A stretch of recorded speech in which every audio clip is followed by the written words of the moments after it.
What's going on, guys? Brian back with another video, and today let's go over my review on the State of Decay 2 open beta, which is now the confirmed update 25 that will be coming to the game soon. Undead Labs has confirmed the update will be going live soon.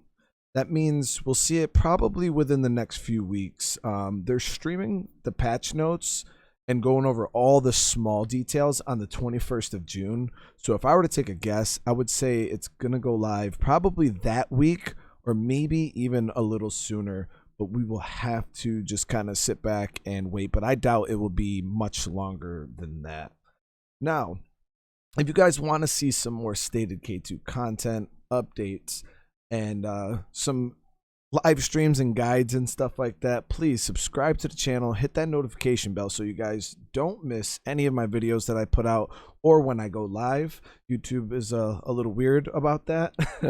So yes, please hit that subscribe button, hit that like button if you guys enjoyed this video, if it was helpful, and let's get into this. So I have put quite a few hours into the beta on stream, as many of you guys might know.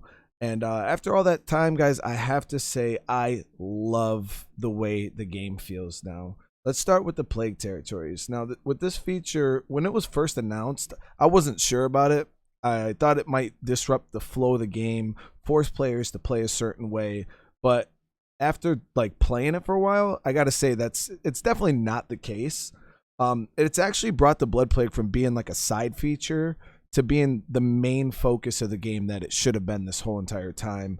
It makes plague zombies more abundant and all of the difficulties. I've tested everything all the way down to green zone, all the way up to lethal zone, and it definitely makes plague zombies more abundant, and it really brings the Blood Plague like up front, and it makes it more of a threat.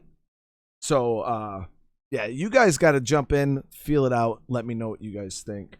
Now, it makes it so you have to plan around like clearing parts of the town in order for you to set up outposts, and it makes you think twice about looting like the heavily infested zones due to the increased spawns. Sometimes you can get like 4 to 5, 6 plague hearts all in a congested area, and the spawns are just crazy. And if most of your map is cleared out, you got to go and like go in there and, you know, possibly loot materials or something like that, and it could get a little scary, a little hectic. It's a great change, but at the end of the day, like I said, I like the change personally.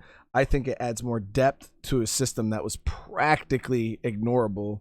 So overall, I think Plague Territories are a good change. Now, I know that there are a lot of players out there that feel, well, I wouldn't say a lot, because Undead Labs did a poll on this, and it was 80% of the people were for Plague Territory, and there was about 20% of the people that didn't like it.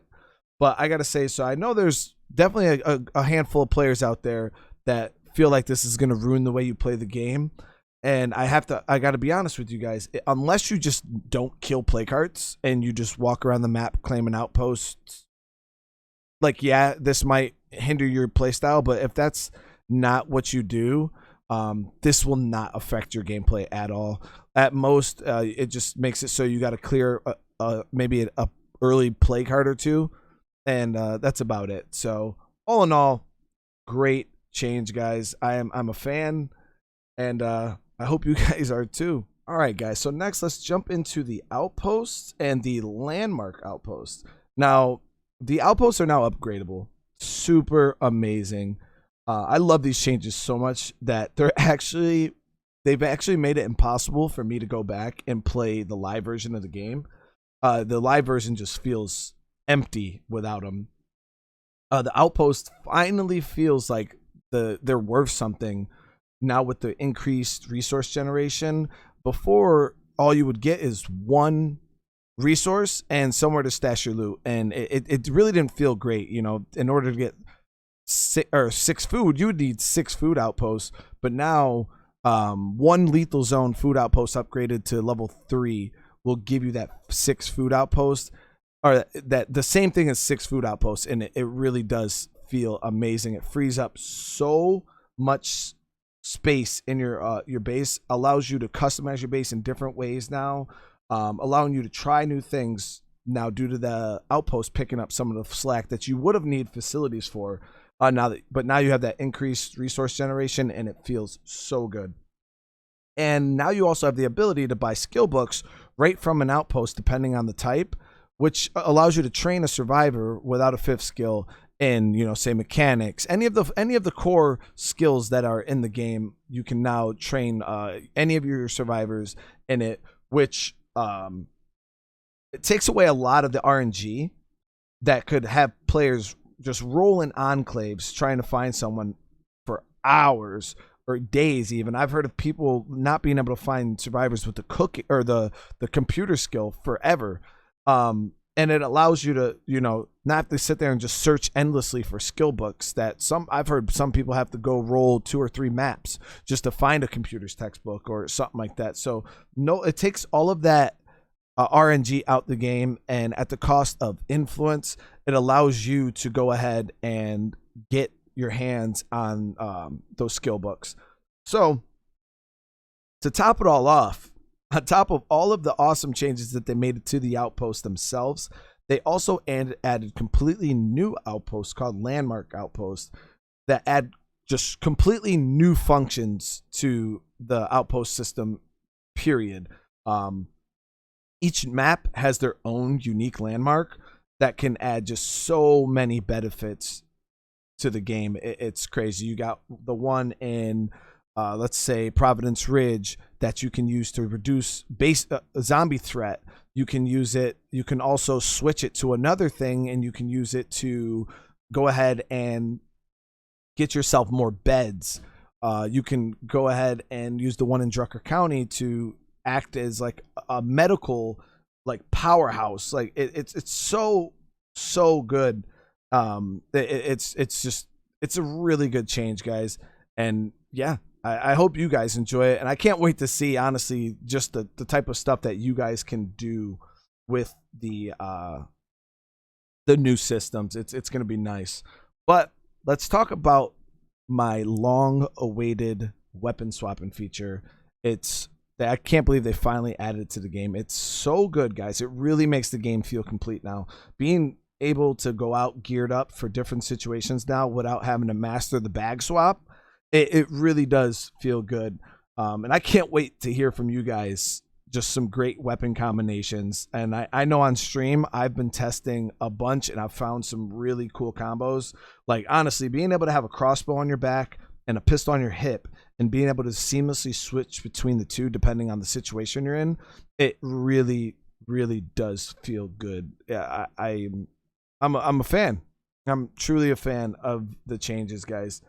But now for some of the smaller changes, they made a lot of changes to the fifth skills in the game. A lot of them have been reworked to add additional benefits to the skills themselves, and I love that this makes the skills feel so much better, and it allows you to really build some strong and interesting communities. Like, for instance, in my game, I comboed the new pathology with the new surgery skills together with the new landmark outpost in Drucker County, which allows you to make your players less prone to injury or blood plague. It all depends on what you want.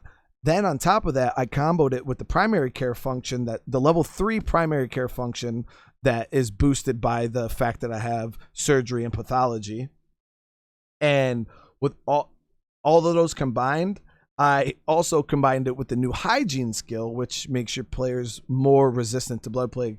And guys, I got to tell you, my survivors were so resistant to the blood plague. It was crazy. Even in lethal zone, it's such a strong combo. So like I said, I want to see you guys test it out. Let me know what you guys think. I want to hear of some good combos that maybe you guys find. And it's really going to be cool to see. Now, they went ahead and changed the indoor spawns. They have been fixed big time, guys. If you guys know, they know the zombies used to just spawn endlessly. You'd walk in a building, they would just poof out of nowhere, and you would kill them, and then they would all just respawn again. No longer the case. The zombies, a lot of the times they spawn before you even enter the house. You can see them through the window on the floor. So they don't endlessly spawn no more. It is a really, really nice change. And I can't wait to hear from you guys and what you guys think. So Now let's to sum all this up, guys. Like I said, there's been some small UI changes to the maps. A lot of the icons are different. There has been the infestation markers been updated. The outposts now have completely new icons. They have discs on them.